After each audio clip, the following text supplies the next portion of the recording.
गुलाम रात के पैर चुपके से हवेली में दाखिल होता है और वो सुंदरी को ले जाने के लिए सीधा फूफू अम्मा के कमरे में चला जाता है। हवेली के सभी अफराद सोए होते हैं। गुलाम सुंदरी का हाथ पकड़कर उसे हवेली से ले जाने की कोशिश कर रहा होता है। फिर अचानक से सामने से दादाजी आ जाते हैं। जानदाद को देखकर सुंदरी और गुलाम की सांसें रुक जाती हैं। इसके बाद जानदाद उनके पास आता है और वो गुलाम से कहता है, घबराने की कोई जरूरत नहीं है गुलाम, मैं यही चाहता हूँ कि तुम इस लड़की को लेकर यहाँ से चले जाओ। बादशाह सुंदरी को ढूंढने की कोशिश करेगा, मगर तुम बादशाह का साया भी सुंदरी पर नहीं पड़ने देना। सुंदरी और गुलाम जानदाद की ये बातें सुनकर बहुत खुश होते हैं और वो उनका आशीर्वाद लेकर वहाँ से चले जाते हैं। इधर हवेली में अचानक से बादशाह की आंख खुल जाती है। वो सुंदरी को देखने के लिए उसके कमरे में चला जाता है, मगर सुंदरी वहाँ मौजूद नहीं होती। बादशाह अपने फूफो अम्मा से कहता है, सुंदरी कहाँ है? खुर्शीद बादशाह को सीधी बात नहीं बताती। फिर घर के नौकर आकर बादशाह को बताते हैं कि गुलाम सुंदरी को हवेली से भगाकर ले गया है। बादशाह जब ये बात सुनता है तो वो आग बगोला हो जाता है और वो अपनी गन लेकर बादशाह और सुंदरी को ढूंढने के लिए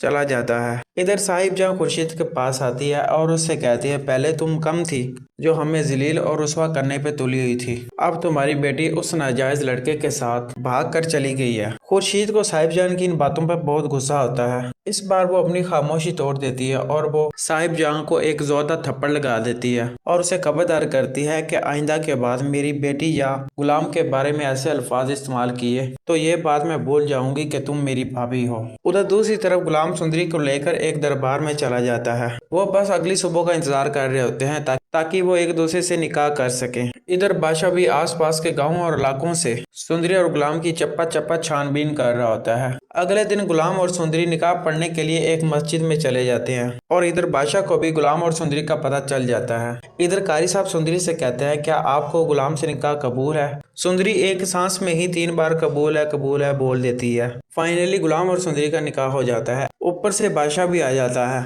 बादशाह गुलाम को सुंदरी के साथ देखकर बहुत गुस्सा आता है। फिर वो अपनी पिस्तौल गुलाम की तरफ तान देता है। बीच में सुंदरी आ जाती है। सुंदरी बादशाह से कहती है, बादशाह गुलाम को मारने से पहले तुम्हें मुझे मारना होगा। अगर हम जीते जीते एक साथ नहीं रह सकते तो एक साथ मर तो सकते हैं। बादशाह सुंदरी से कहता है, सुंदरी पागल मत बनो, गुलाम अब मेरे हाथों जिंदा नहीं बचेगा। सुंदरी कहती है, बादशाह तुम्हें ऐसा करने से कुछ हासिल नहीं होने वाला, क्योंकि मैंने और गुलाम ने एक दूसरे से निकाह कर लिया है। बादशाह जब निकाह की बात सुनता है तो उसके हाथों से पिस्तौल गिर जाती है और वो सुंदरी से कहता है, ये तुम क्या कह रही हो? ऐसा नहीं हो सकता, तुम मेरे अलावा किसी की भी नहीं हो सकती। सुंदरी कहती है, बादशाह ऐसा हो चुका है, हमें अपनी जिंदगी जीने दो और खुद की भी जिंदगी अजाब होने से बचा लो। ये कहकर सुंदरी गुलाम का हाथ पकड़कर वहां से चली जाती है।